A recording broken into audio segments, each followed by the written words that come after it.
Apa dasarnya? Godang dasarna ala ini diskusi nagajang doda ba hitai mulai neng Bahasa kawa. Indonesia lah dulu, ada bahasa Indonesia. Coba, apa dasarnya? Banyak sekali dasarnya ya. Cuma kalau untuk membahas itu kita berdiskusi panjang memang. Kalau untuk membahas. Gak apa-apa, diskusi aja panjang. Dan di bumi atau di langit, ayo silakan. Karena kau kan apa namanya di tempat tidur. Jadi kalau aku mah on fire. Mana. Bukan orang Yahudi kau. Entah apapun itu, repot tuh. Lanjut mak, berdiskusi Meta. Iya, aku tanya dulu kau. Kau orang Yahudi atau orang Batak? Orang Yahudi. Yahudi dari mana? Kenapa tahu kau bahasa Batak? Dari mana silsilahmu Yahudi? Kenapa rupanya? Ya, aku mau tahu aja. Belajar. Nih, belajar. Kenapa aku harus mempelajari silsilahmu? Dan buha, bahasa belajar sabino to martutur. Waduh. Oh, belajar ya saya waktu bertutur. Bukannya kau orang Yahudi? Kau orang Yahudi. Kita. Oke. Ya, aku buka dulu ya. Horas, damai Kristus bersama kita. Salam kawan-kawan semua. Sekarang mengalahlah aku ya, karena aku selalu mengalah memang aku ya. Nah, oke. Baik, sekarang aku duluan. Kenapa aku mengatakan Taman Eden di surga? Dalil yang pertama adalah 1 Korintus 15 ayat 50. Bahwa darah dan daging 1 Korintus tidak mendapat bagian di dalam kerajaan Allah. Sudah, darah dan daging tidak mendapat bagian di dalam kerajaan Allah. Sesuatu yang binasa tidak mendapat bagian di dalam kerajaan Allah. Ketika Adam dan Hawa berdosa, dia diusir dari taman itu. Nah, kenapa sebelum Adam dan Hawa berdosa, sebelum mereka berdosa, mereka tidak diusir dari taman itu? Tetapi setelah mereka berdosa, setelah mereka binasa, diusir dari Taman Eden itu. Artinya sinkron dengan 1 Korintus 15 ayat 50 bahwa darah dan daging tidak mendapat bagian dalam kerajaan Allah. Darah dan daging tidak bisa berada di Taman Eden. Nah, seperti itu ya. Nah, berikutnya. Apa hubungannya darah dan daging tidak mendapat bagian di dalam kerajaan Allah dengan Adam yang diciptakan? Karena darah dan daging berasal dari dosa. Sebab semua manusia telah berdosa dan kehilangan kemuliaan Allah. Adam dan Hawa diciptakan tanpa dosa dengan tubuh kemuliaan. Bukan dengan tubuh kita seperti ini dia diciptakan, tetapi dengan tubuh kemuliaan dia diciptakan. Apakah Adam dan Hawa diciptakan di Taman Eden? Tidak. Mereka tidak pernah diciptakan di Taman Eden. Mereka diciptakan di bumi. Setelah mereka diciptakan di bumi, lalu Tuhan membuat taman di Eden. Lalu Tuhan menempatkan manusia yang diciptakannya itu di Taman Eden. Gitu ya, jadi jangan dipereming-pereming. Itu dalil yang nomor 2. Yang nomor 3, kita bisa melihat di dalam Kejadian 3 ayat 24. Ya, kita melihat dulu di dalam ada pohon kehidupan dijaga kerub atau malaikat dengan pedang yang menyala-nyala. Dan di manakah berada pohon kehidupan ini? Sekarang kita lihat di dalam kitab yang ditulis oleh Rasul Yohanes. Sebentar ya. Kita lihat di dalam Wahyu 21 ayat 7. Atau kita mulai dulu dari Wahyu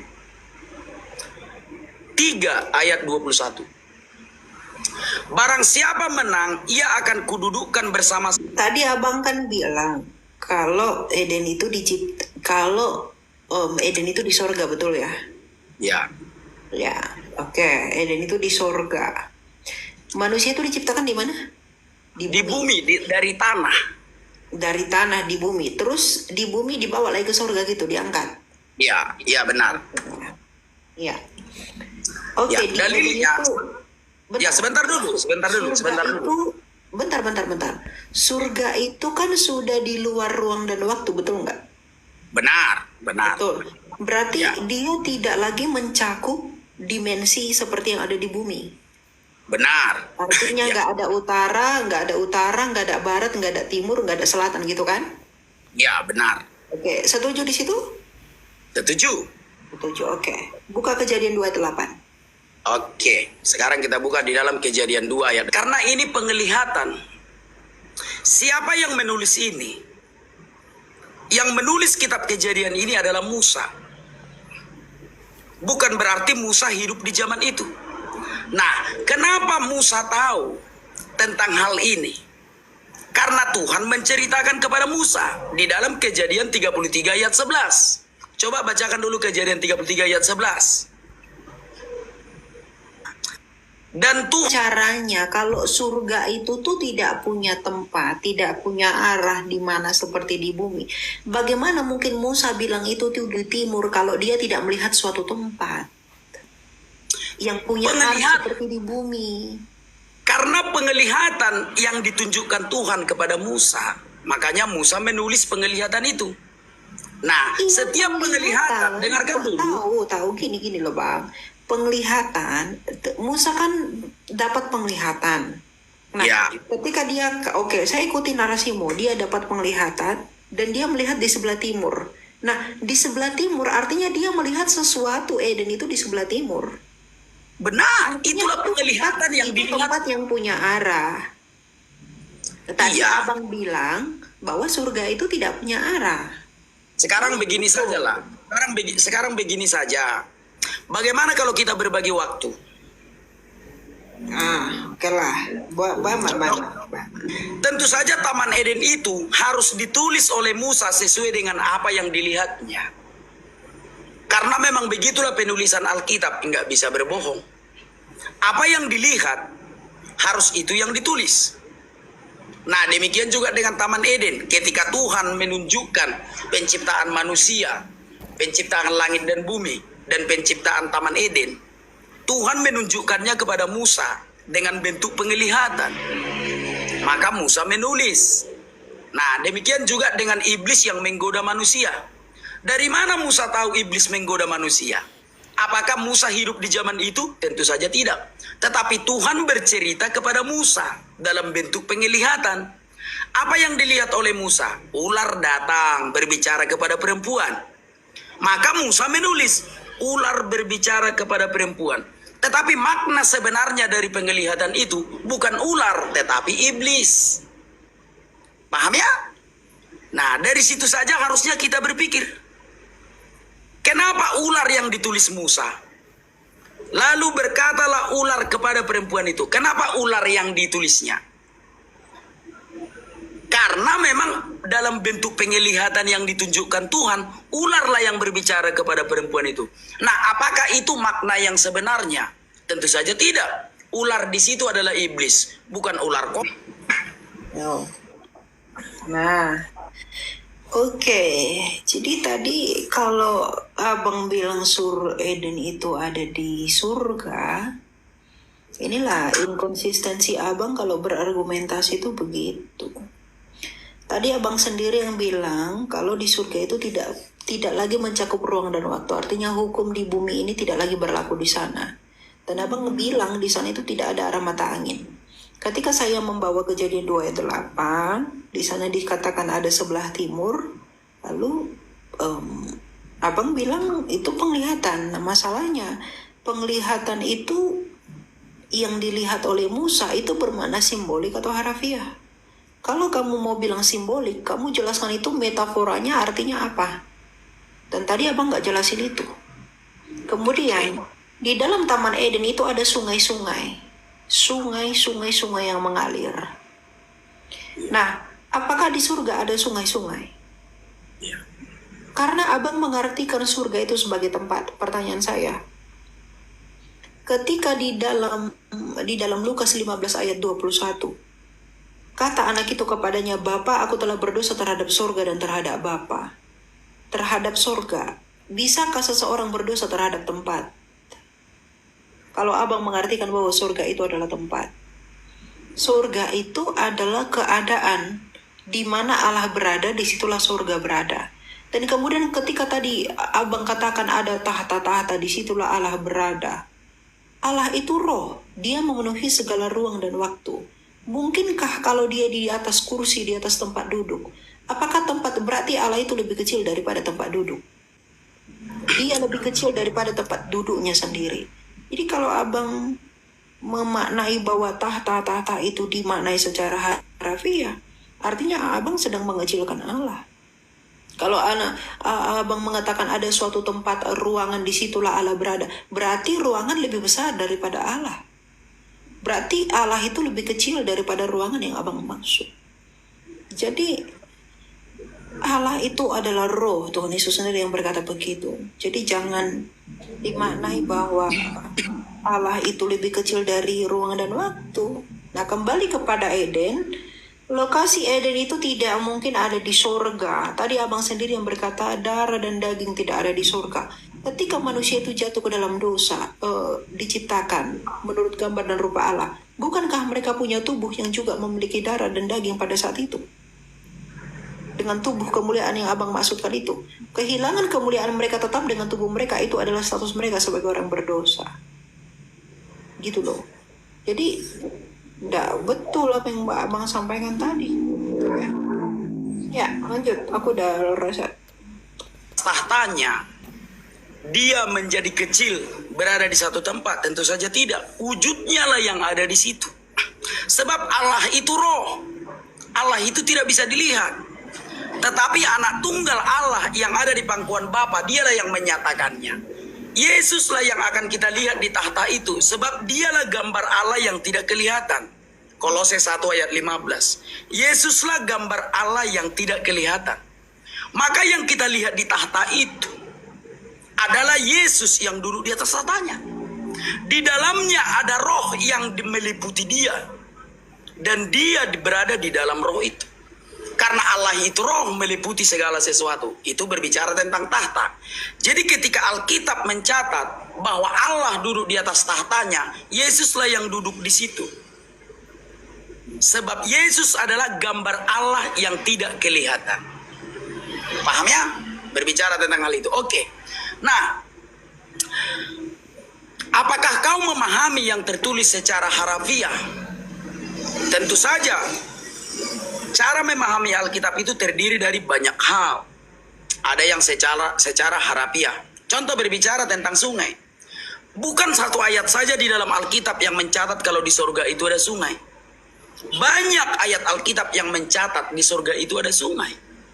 Mazmur 36 ayat 8. Mazmur di situ tidak bisa dipahami secara letter-let, tetapi sungai yang dimaksudkan di situ sumber kehidupan. Jadi kalau Alkitab mencatat di Taman Eden ada sungai, itu bukan sungai yang airnya seperti yang kita lihat di dunia ini. Gitu ya? Nah, itu dia kalau tentang surga. Nah, kalau tentang arah mata angin, timur, barat, dan laut. Timur, barat, dan laut kenapa dicatatkan di dalam Kejadian 2 tentang surga, tentang Taman Eden itu? Namanya juga itu berdasarkan penglihatan. Ketika Tuhan menunjukkan penglihatan itu, itulah yang dicatat oleh Musa. Ketika iblis menggoda perempuan itu, maka Tuhan menceritakannya kepada Musa dalam bentuk penglihatan, dalam bentuk ular. Makanya Musa mencatat, ular itu berbicara kepada perempuan itu. Tetapi makna sebenarnya bukan ular, tetapi iblislah ular yang dimaksudkan di situ. Semoga. Yang pertama, tadi pertanyaanku nggak ada yang abang jawab. Masalah surga itu, Allah itu roh, kaitan Allah itu roh dengan tahta-tahtanya. Dan mungkinkah dia bisa berdosa terhadap surga? Bisakah kalau surga itu tempat? Bisakah orang itu berdosa terhadap tempat? Kemudian yang kedua, kalau abang bilang tadi sungai itu dimaknai secara simbolik, oke lah, enggak apa-apa. Pertanyaan saya, bisa nggak kamu menafsirkan apa arti dari sungai Tigris, sungai Gihon, sungai Pison secara metafora? Kalau memang abang mau mengatakan itu secara harafiah, bukan itu hanya metafora. Lalu apa perbedaan makna metafor dari sungai Tigris, makna metafor dari sungai Gihon, makna metafor dari sungai Pison dan Efrat? Kalau itu simbolik, saya pengen tahu itu dari abang. Nanti saya pengen itu dijawab. Saya pengen tahu apa sebenarnya yang abang pelajari dari tafsir itu. Jadi yang saya minta, apa makna simbolik dari sungai Tigris, dari sungai Gihon, dari kalau memang Adam dan Hawa diciptakan di bumi lalu dibawa ke surga. Tuhan berkata, beranak cuculah dan penuhilah seluruh bumi. Dan kemudian dikatakan, kamu boleh makan di situ buah-buahan yang ada di sini, tumbuh-tumbuhan. Darah dan daging tidak ada dalam kerajaan surga. Ketika mereka bisa makan makanan tumbuhan, apakah orang itu bisa lapar ketika berada di surga? Bukankah dalam kitab Wahyu dikatakan tidak ada kelaparan di surga? Tidak ada duka cita dan ratap tangis di sana. Lalu mungkinkah Adam dan Hawa bisa merasa kelaparan ketika mereka di surga dengan makan tumbuh-tumbuhan itu? Jadi ada dua utang abang. Makna metafor. Kan sering sekali bahwa di surga itu ada sungai. Makna sungai di situ adalah makna metafor. Lalu kau mengatakan, apa makna dari sungai Pison, sungai Gihon? Nah, sekarang kita baca di dalam Mazmur. Kita baca di dalam Mazmur. Sebentar saya buka dulu ya. Ayat 9. Mereka mengenyangkan dirinya dengan lemak di rumahmu, di rumah Tuhan. Engkau memberi mereka minum dari sungai kesenanganmu. Sekali lagi. Mazmur 36 ayat 9. Mereka mengenyangkan dirinya dengan lemak di rumahmu, di rumah Tuhan di surga. Engkau memberi mereka minum dari sungai kesenanganmu. Jadi di surga itu dituliskan ada sungai, tetapi makna sungai di situ bukan sungai seperti yang ada di dunia, tetapi sumber kehidupan. Itu ya. Semoga kau paham. Aku sudah menjawab. Apakah di surga ada makan dan minum? Tentu saja di surga tidak ada makan dan minum, makan bakso, makan nasi, tidak ada di surga. Tetapi Alkitab mencatat bahwa di surga itu kita makan juga, tetapi makanannya tentu saja bukan nasi. Bukan seperti makan di sini. Wahyu 2 ayat 7. Siapa bertelinga hendaklah ia mendengarkan apa yang dikatakan Roh kepada jemaat-jemaat. Barang siapa menang, dia akan kuberi makan dari pohon kehidupan. Ini tuh nggak konsisten dengan argumentasinya. Dia bilang itu secara metafora, tapi dia sendiri tidak bisa jelaskan arti metafora itu masing-masing satu persatu itu apa. Kalau mau konsisten secara metafora, bang, kita ikuti seperti yang di dalam Wahyu. Itu metafora. Dan itu bisa dijelaskan, misalnya hewan bertanduk berkepala 7, bertanduk 10, itu punya meaningnya masing-masing. Dan itu bisa dijelaskan secara metafora. Nah, abang tadi bilangnya itu secara itu secara metafora, tapi abang nggak bisa kasih tahu itu artinya apa. Masing-masing itu apa. Nah, jadi sungai itu bisa ada 4 ya, ada Tigris, Gihon, Pison, Efrat. Itu tuh sungai yang memang secara harafiah. Dan itu tidak ada di surga. Itu ada di bumi. Tidak mungkin Eden itu di surga. Itu hanya ada di bumi. Kemudian tadi abang bilang makanan-makanan yang ada di surga. Kan sudah jelas di surga itu dikatakan tidak ada kelaparan. Mau abang tafsirkan bagaimana lagi makanan-makanan yang dimaksud dalam surga? Abang mau bilang surga ini surga begitu kah, surga ya apa yang bagaimana? Terus tadi saya katakan, bisa nggak orang berdosa terhadap tempat? Aku telah berdosa terhadap surga. Bisa nggak dia berdosa terhadap surga? Kalau bukan surga itu adalah keadaan di mana kita bersama-sama dengan Allah. Jadi waktu. 1 menit 47 detik masih. Kau. Berarti kalau kau ngomong kau matikan waktunya. Ya. Abang tadi yang bilang darah dan daging tidak ada di dalam surga. Sekarang abang yang bawa. Bahwa di surga itu, bukankah ketika Adam dan Hawa itu diciptakan sudah punya tubuh? Lalu ngapain dibawa ke surga? Ketika mereka punya darah. Apakah ketika mereka diciptakan tidak punya darah? Bukankah darah itu simbol nyawa? Ketika mereka ketahuan berdosa, apakah ada Alkitab mengatakan dilempar dari surga? Tidak ada. Justru diusir dari surga. Gitu loh. Ya. Jadi konsisten lah dalam berargumentasi. Saya nggak kasih argumentasi baru. Saya hanya akan membantah argumentasi. Oke. Saya hanya akan bantai. Mengaku kalah aku sama kau. Ini saja pertanyaanku kau jawab. Kalau memang Taman Eden itu di bumi. Sekarang aku mulai, dari tadi kan kau bertanya. Aku sudah menjawab, sekarang giliranku dulu bertanya. Sekarang kita buka di dalam Kejadian 3. Ayat 20. Lalu ia menghalau manusia itu. 3 ayat 23 dan 24. Lalu Sama, saya jawab dulu Kejadian 3:24. ya. Ia menghalau manusia itu, dan di sebelah timur Taman Eden ditempatkannya beberapa kerub dengan pedang yang menyala-nyala menyebar untuk menjaga ke jalan pohon kehidupan. Justru ini menunjukkan ketika Adam dan Hawa itu jatuh di dalam dosa di bumi, pohon kehidupan itu dihalau oleh kerub agar dosa mereka itu tidak menjadi kekal. Itu untuk apa? Karena begini, ketika dunia itu diciptakan, itu belum tanpa dosa, sehingga Allah itu masih bisa bertemu dengan manusia. Makanya dikatakan Allah berjalan-jalan di taman itu. Pertanyaanku, kalau memang Eden itu di surga dan Allah itu tinggal di surga, ngapain dia jalan-jalan di situ? Itu dijawab ya. Kemudian mengenai Adam. Tadi abang bilang kalau Tuhan itu berada di surga dan Eden itu ada di surga. Kejadian 2:8. Selanjutnya Tuhan Allah membuat taman di Eden. Masa dia tinggal di sesuatu yang diciptakannya? Masa Tuhan itu tinggal di tempat yang diciptakannya sendiri? Bukankah dia lebih besar dari ciptaan kalau memang Eden itu di surga? Paradoks sekali itu. Ya, jadi itu gugur argumentasi abang tadi. Nah, kemudian juga tadi abang berkata bahwa manusia itu tidak diciptakan seperti kita sekarang, itu bukan seperti di Adam itu yang dulu-dulu, begitu.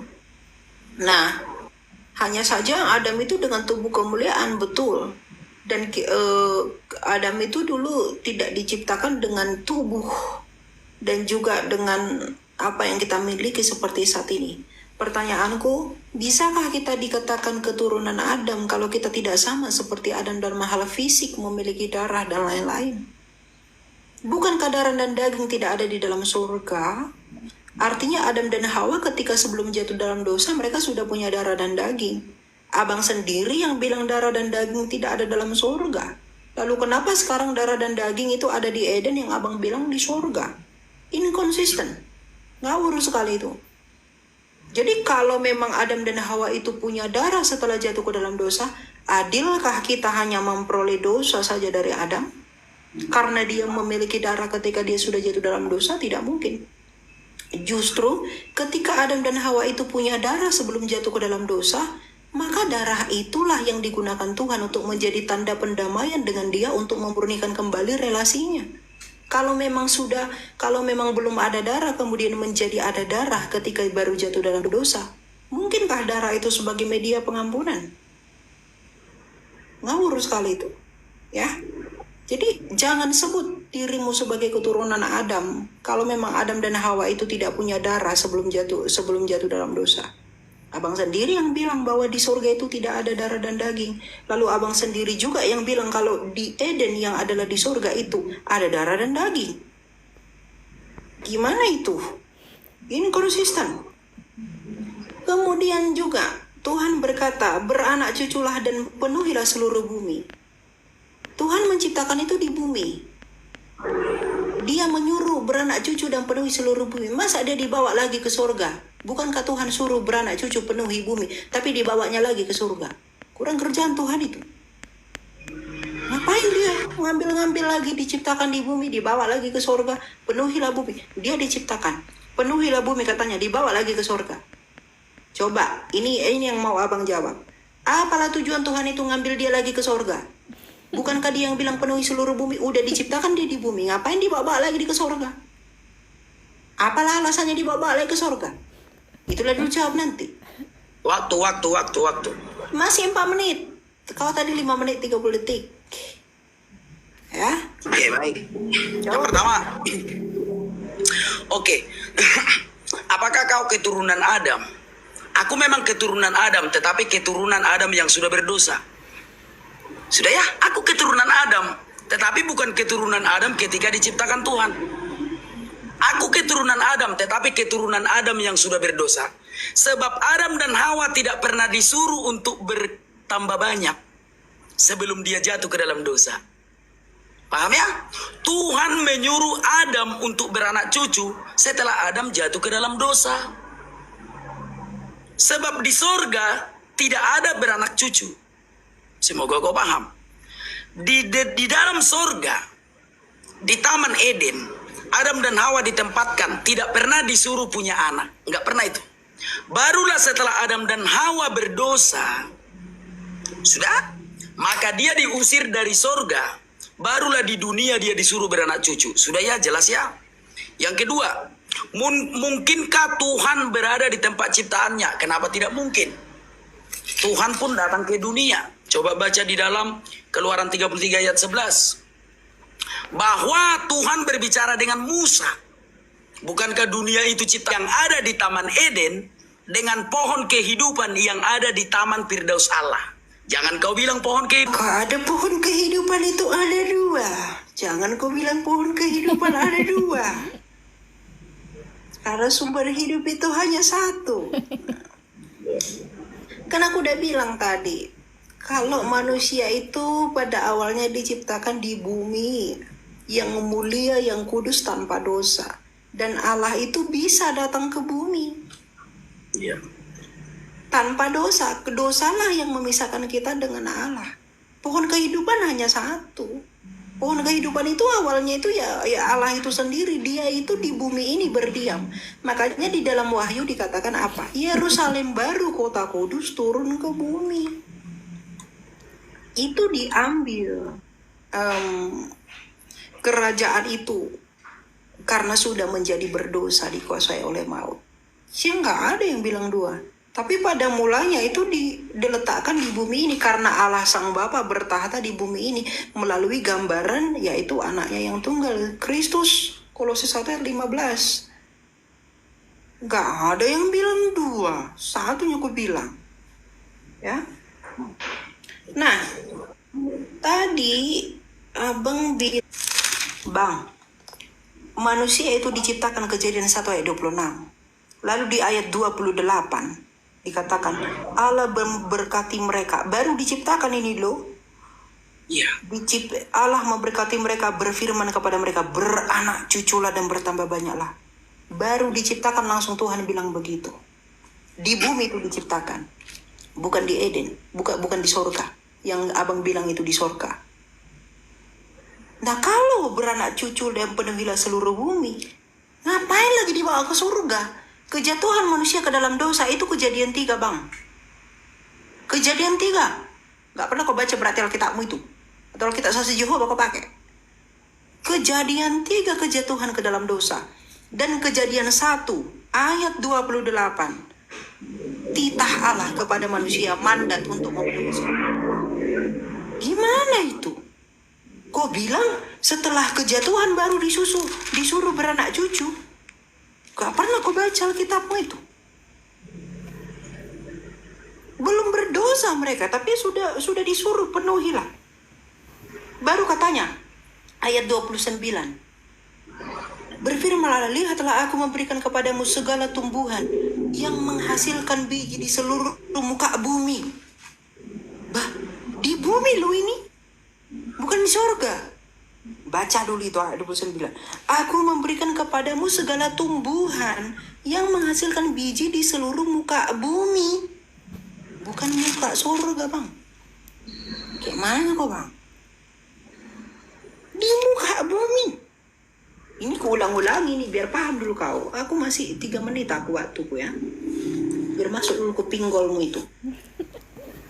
Nah, gimana ini ceritanya? Gimana caramu baca Alkitab ini?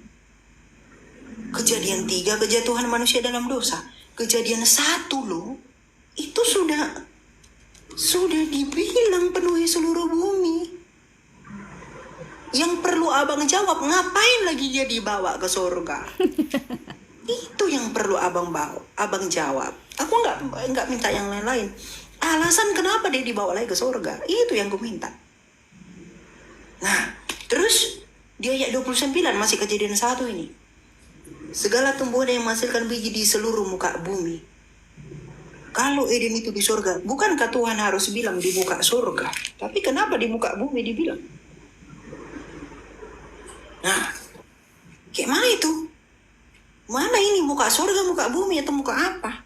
Abang bantalah dulu nanti kejadian 1 ayat 28 itu. Ayat 28. Sama abang bantah dulu kejadian 1 ayat 29. Muka bumi, bukan muka surga. Ya? Kalau pun nanti bilang itu dibawa ke langit karena alasan apa? Oke, baik, sekarang aku jawab. Itulah Elia, kau perlu belajar lagi tentang Alkitab. Kau mengatakan bahwa di dalam kejadian 1 Allah menyuruh mereka bertambah banyak, sementara perempuan belum diciptakan di situ. Kejadian 1 itu, kejadiannya lebih belakangan daripada kejadian 3. Loh, kenapa tidak berurutan? Ya suka penulisnya dong. Coba baca di dalam kejadian 1. Kita baca dalam kejadian 1 ayat 27. Maka Allah menciptakan manusia itu menurut gambarnya, menurut gambar Allah diciptakannya, dia laki-laki dan perempuan. Diciptakannya mereka. Allah memberkati mereka, lalu Allah berfirman kepada mereka, beranak cuculah dan bertambah banyak. Penuhilah bumi dan taklukkanlah itu. Berkuasalah atas ikan-ikan di laut dan burung-burung di udara. Ada perintah untuk beranak cucu. Sementara perempuan pun belum diciptakan di situ. Laki-laki pun belum diciptakan di situ. Laki-laki itu diciptakan di dalam kejadian 2. Jangan kau salah. Kejadian 1:27, baca dulu ayat 27. Oke. Itulah Tuhan Allah membentuk manusia itu dari debu tanah dan menghembuskan napas hidup ke dalam hidungnya. Demikianlah manusia itu menjadi makhluk hidup. Itu di kejadian 2. Jadi kejadian 1 dan kejadian 2 dan kejadian 3 itu terjadi dalam waktu yang bersamaan. Harus kau paham, Elia. Kalau kau mengatakan bahwa kejadian 1 itu lebih dulu terjadi dibandingkan kejadian 2 dan kejadian 3, bagaimana mungkin kejadian 1 ayat 27 manusia diciptakan, sementara kronologi penciptaannya ada di kejadian 2? Nah, itu yang perlu kau pahami. Jadi, kejadian 1, kejadian 2, dan kejadian 3 itu, apa gunanya manusia itu diciptakan? Aku tidak pernah mengatakan manusia itu diciptakan di surga. Nggak pernah itu kukatakan. Jangan framing-framing Elia. Manusia itu diciptakan di bumi, tetapi ditempatkan dia di Taman Eden di surga. Baca kejadian 2. Ayat 8. Selanjutnya Tuhan Allah membuat taman di Eden. Di sebelah timur, disitulah ditempatkan, katakan dulu Adam dan Hawa di bumi, lalu ditempatkan di Taman Eden. Ini jelas sekali loh. Kejadian 2 ayat 8. Selanjutnya Tuhan Allah membuat taman, manusia diciptakan daripada Taman Eden. Setelah manusia diciptakanlah Taman Eden. Lalu diambillah manusia itu dari bumi, ditempatkan di Taman Eden. Itu yang dicatat Alkitab. Kejadian 2 ayat 8. Manusia itu di sebelah timur Taman Eden. Ini ada pohon kehidupan di Taman Eden. Nah, sekarang kita lihat di dalam Wahyu 2 ayat 7. Jangan kau bilang pohon kehidupan ada 2. Jadi, makanya aku mengatakan, Taman Eden itu di surga. Dengan rupa Allah, pneuma, roh. Udah, ternyata satu, yaitu Bapa. Dia menghembuskan hidupnya melalui rohnya yang kudus. Tritunggal Maha Kudus. Dan Bapa itu bisa ada dimanapun. Makanya aku bilang surga itu bukan tempat, itu adalah keadaan. Di mana ada Allah, disitulah surga. Jadi ketika Allah itu datang ke bumi yang diciptakannya, maka surga itu meliputi dunia ini, makanya kudus. Makanya ketika bangsa Israel itu bertemu dengan Allah, orang Israel itu takut karena mereka nggak kudus. Jawab dulu dong, pohon kehidupan itu ada berapa? Tidak ada, saya tidak bilang 2, itu hanya 1. Oke, Dan pohon kenapa kehidupan dituliskan itu- di mana dan pohon kehidupan yang satu itu? Ada di Taman Eden, ada di surga. Yang mana yang benar? Kalau Taman Eden di benar, dua-duanya benar. berarti pohon kehidupan ada 2. Ya karena abang mengartikan surga itu sebagai tempat. Surga itu bukan tempat. Terang benderang Itu dong. adalah keadaan. Makanya tadi saya tanya sama abang, bisakah orang berdosa terhadap tempat? Itu tadi ku tanya sama abang, itu abang belum jawab. Bisakah orang berdosa terhadap tempat kalau surga adalah tempat? Bukankah nanti di dalam Wahyu dikatakan bahwa manusia itu diciptakan, manusia itu ditempatkan di langit dan bumi yang baru, bukan di surga. Karena surga itu adalah keadaan ketika kita berteosis dengan Allah, bersatu dengan Allah. Bukan bersatu dengan siapapun. Gitu loh. 1 itu resume, kejadian 2 itu detail. Tapi kejadian pertama resume dari ayat 1 sampai semua itu berurutan, bukan berantakan. Jadi nggak ada pengaruhnya mau kejadian 1 bersamaan dengan kejadian 2 itu nggak ada pengaruh. Karena itu resume-nya saja. Tapi pengurutannya tetap sama. Makanya kehendak Allah di ayat 26 itu dijabarkan di ayat 27 dan 28. Itu untuk apa dan tujuan penciptaannya. Juga tadi abang di kejadian 1 ayat 29 itu nggak abang baca. Nggak abang jawab juga. Di muka bumi loh itu. Bukan surga. Abang juga tidak beri jawaban sama saya. Kenapa? Apa tujuannya dibawa lagi ke surga? Menghindar dari situ. Tujuannya apa? Tunjukkan dalilnya. Kenapa diciptakan di bumi dibawa lagi ke surga? Tujuannya apa? Itu yang saya mau. Kalau memang itu argumentasi, apa? Dengarkan ini. Kejadian 1 ayat 29. Bahwa itu di bumi. Betul Adam sudah berdosa. Kejadian 1 mencatat tentang segala sesuatu yang terjadi di dalam kejadian 1, 2, dan 3. Secara ringkasnya dicatat di dalam kejadian 1. Detailnya dicatat di dalam kejadian 2 dan kejadian 3.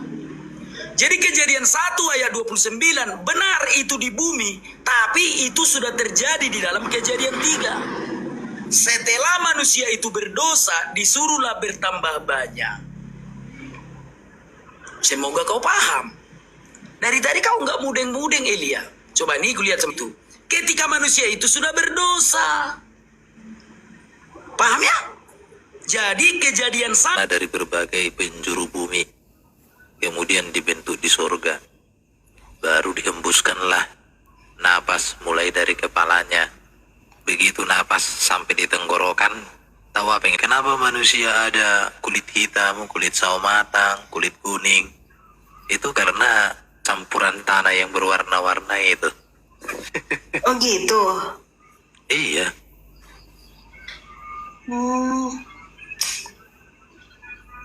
Bisa gitu ya. Jadi kalau yang diciptakan dari pasir warna pink, ada kulit orang warna pink.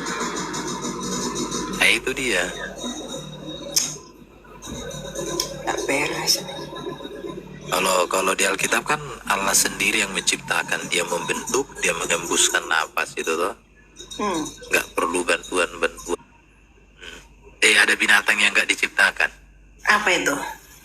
Kucing, hasil bersin singa. Kucing.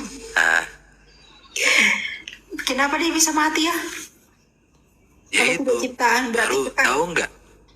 tahu nggak binatang yang berasal dari kencing setan? Unta. Wah betul, tepuk tangan dulu. Taunya aku itu. Iya. Jadi unta itu makanya sholat di kandang unta. Karena unta diciptakan dari setan. Tapi kalau diminum kencingnya ya? Tahu. Isi apa isi anak bata katanya ditendang.